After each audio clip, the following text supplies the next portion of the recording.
خدائے وحد رب ذوالجلال کا کرم، رحم اور فضل تمام مسیحیوں کے ساتھ ہو۔ اور میں آج ایک بار پھر وہ باتیں جو ترنم کے ساتھ خدا کے حضور کہی جاتی ہیں، اور وہ دعائیں اور وہ احساسات اور وہ جذبات جو ہم ترنم کے ساتھ اپنے خدا کے سامنے رکھتے ہیں، پھر سے عرض کر رہا ہوں، ان کو پورے طور سے سمجھ کر بیان کیا جانا چاہیے، ان کو پورے طور سے سمجھ کر لوگوں کے سامنے پیش کیا جانا چاہیے۔ یہ نہیں ہے کہ آپ صرف ردیف قافیہ ملانے کی وجہ سے لفظوں کے اس امتزاج کو نہ سمجھیں۔ شاعر جو ہیں، یہ مسیحی شاعروں کا کام ہے کہ وہ کس طرح سے شاعری کر رہے ہیں، وہ کس طرح سے لکھ رہے ہیں، اور یہ ایک بہت بڑی بات ہے، کیونکہ بغیر نیٹرالوجن ڈینجرس، جب آپ کے پاس لفظوں کی وکیبلری نہیں، جب آپ لفظوں کے متن کو نہیں سمجھتے، آپ ان کے معنوں کو سمجھ نہیں سکتے، تو پھر ان کا بے دریغ استعمال ہم خدا کے حضور کرتے ہیں، تو اس کا مطلب یہ ہے کہ ہم خدا کے حضور بدتمیزی کر رہے ہیں۔ اور اس میں سر فہرست میں ان ٹی وی چینلز کو رکھتا ہوں اور کہتا ہوں کہ وہ وائلیشن آف گاڈ کرتے ہیں، وہ خدا کی نافرمانی کر رہے ہیں، وہ خدا کے سامنے بدتمیزی کر رہے ہیں۔ ان کو سمجھنا چاہیے، کیا اس طرح سے ہم خدا کے حضور باتیں کرتے ہیں؟ تو پھر ہمارا وہ اخلاقی پہلو جو کتاب مقدس میں لکھا گیا کہ تو سنجیدگی سے اپنے خدا کے سامنے آ، تو جب ترنم کے ساتھ آئیں گے تو پھر کیا یہ بدتمیزی ضروری ہے؟ کس طرح سے یہ ہل ہل کر اور بازو اٹھا اٹھا کر اور مختلف مقاموں پر کس طرح سے اس کو شوٹ کرتے ہیں اور کس طرح سے لوگوں میں پیش کرتے ہیں، اور میں اس پر نالا ہوں اور میں یہ سمجھتا ہوں۔ اگر کوئی کہتا ہے کہ تم کون ہے بھائی، تو میں ایک مسیحی رکن ہوں، میں ایک مسیحی ہوں، جس کو یہ باتیں ساری جو ہے نازیب لگتی ہیں، تو پھر میں کیوں نہ ان کو بیان کروں، میں کیوں نہ مسیحیوں کے سامنے اس کو بیان کروں کہ بھائی یہ طریقہ کار، یہ باتیں غلط ہیں، آپ ان کو روکیے۔ میں جس حد تک بھی ہو سکا میں تو اس کا گلہ کروں گا، اور جب میں گلہ کروں گا تو اس کا مطلب یہ ہے کہ میں روکنے کی کوشش کر رہا ہوں۔ ایسی جو سچویشنز ہیں، ایسی جو منظر کشیاں وہ کرتے ہیں، یہ خدا کے حضور نامقبول ہے، اور انہی کی سزا مسیحی قوم پر پڑتی ہے۔ اسی لیے مسیحی قوم جو ہے پاکستان میں گروتھ نہیں کر رہی، کیونکہ ہم خدا کے حضور جو ہے وہ بدتمیزی کر رہے ہیں۔ ہمارا غرور، ہمارا گھمنڈ، ہماری بے چالیں اور ہمارا جو بد اخلاقی ہے وہ خدا کو پسند نہیں، اور خدا ہمیں برکت نہیں دیتا۔ آپ گھروں گھروں میں دیکھ لیں، اپنے گھروں میں دیکھ لیں کہ کس طرح سے ہم بے روزگاری ہے، غربت ہے، افلاس ہے، اور طرح طرح کی بیماریاں ہیں۔ یہ کیوں ہیں؟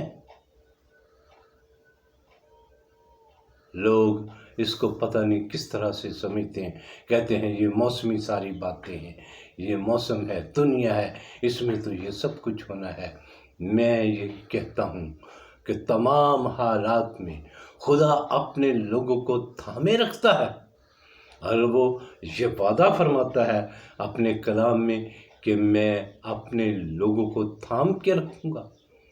اور داؤد نبی جو اس کو بڑے خوبصورت انداز سے بیان کرتا ہے، وہ کہتا ہے کہ وبا تیرے خیمے کے نزدیک نہ جائے گی۔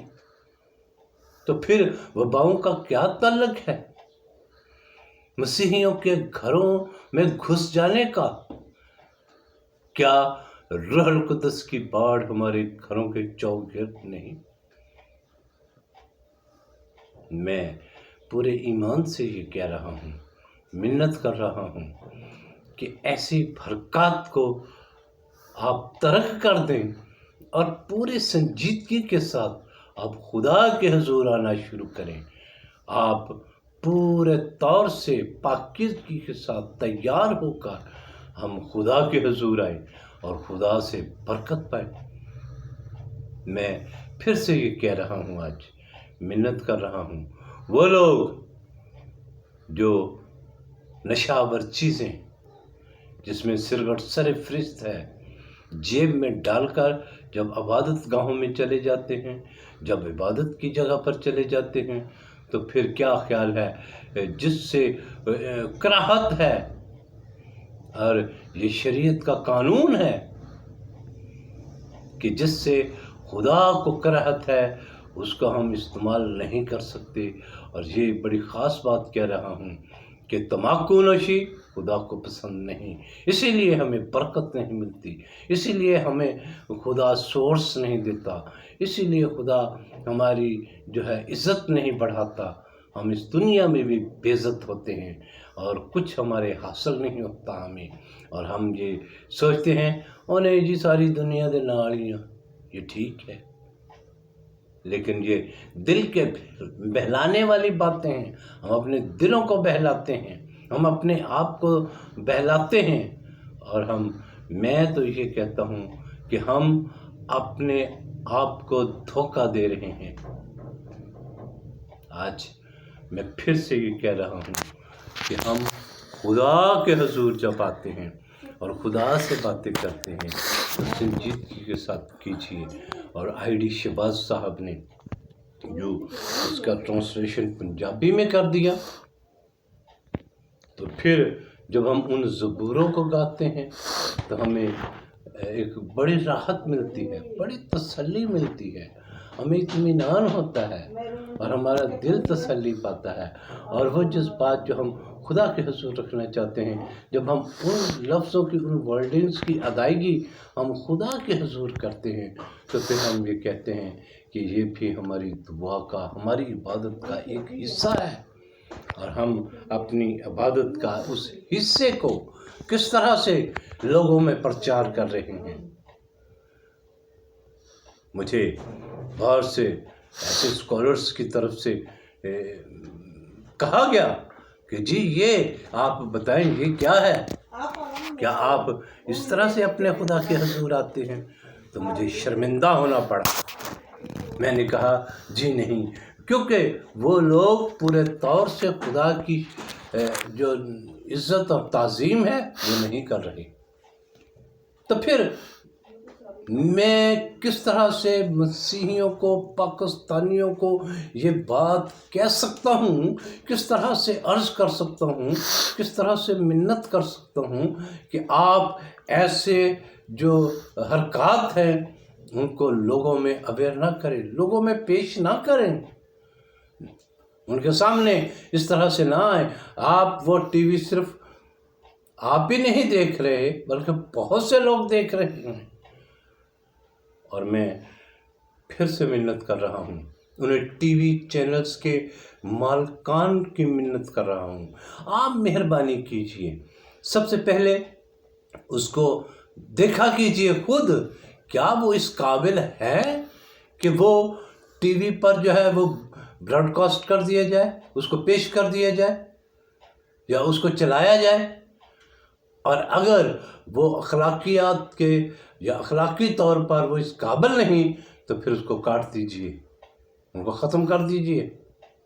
सिर्फ यही कहते रहना कि जी हम खुदा के हुज़ूर हैं, तो जैसे मर्ज़ी आ जाए, जिस तरह की मर्ज़ी हरकत करें। वो जो टीवी पर बैठकर बहुत बड़ी बड़ी बातें करते हैं और ख़ुद को आलम साबित करने की कोशिश करते हैं, मैं मिन्नत कर रहा हूँ। बेशक मैं समझता हूँ मैं आलम नहीं हूँ, लेकिन मैं उस वायलेशन की तरफ, उस खता की तरफ और गलती की तरफ आपकी तवज्जो दिलाना चाहता हूँ। क्या चाहता हूँ कि आप उस पर गौर करें, फ़िक्र करें और खुदा से बरकत हासिल करें और खुदा के उस सारे निज़ाम को समझें اور پورے طور سے خدا کی عزت اور تعظیم کریں. میری دعا ہے خدا ہم سب کو اس بات کو سمجھنے کی توفیق بخش دے. آمین آمین.